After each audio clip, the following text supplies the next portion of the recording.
lam ka en tàu hi cây ma hu na quay pan nong pai ding hiam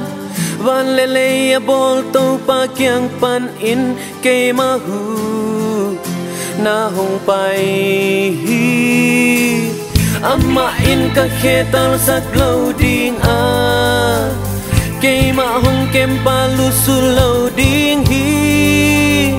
en nun Israel a kem pa lu su lo zong i mu lo hi to pa in nang ma hong ting den ding a nang ma hong u ding na kyang hong om hi su nin ni in nang hong kim sat lo ding a zanin kain nang hong su khalau ding hi to pa in sian na kem peu pan in nang hong u ding a amma ina muan boy sung a nang hong kem ding hi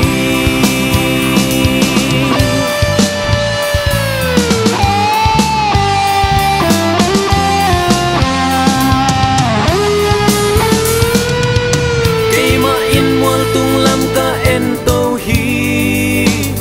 cây ma hu na koi pan nong pai ding hiam van le le bol to pa kyang pan in cây ma hu na hong pai hi amma in ka khetal sak lo ding a cây ma hong kem pa lu su lo ding hi en nun Israel a kem pa lu su lo zong i mu lo hi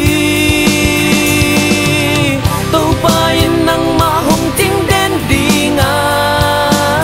nang ma hong u ding na kyang hong om hi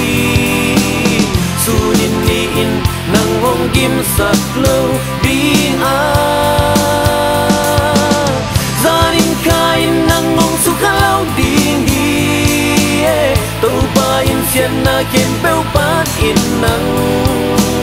hong u ding a amma in a muan boy sung a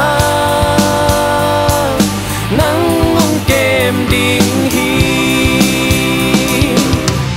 to pa in tua ki pan na ton tu ngi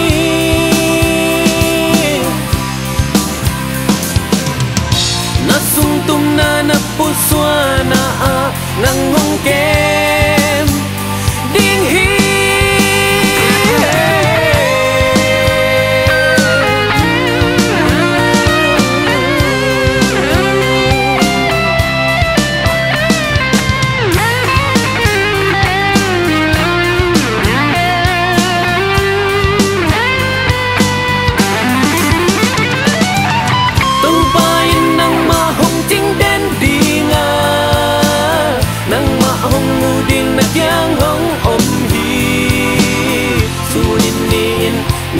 kim sak lo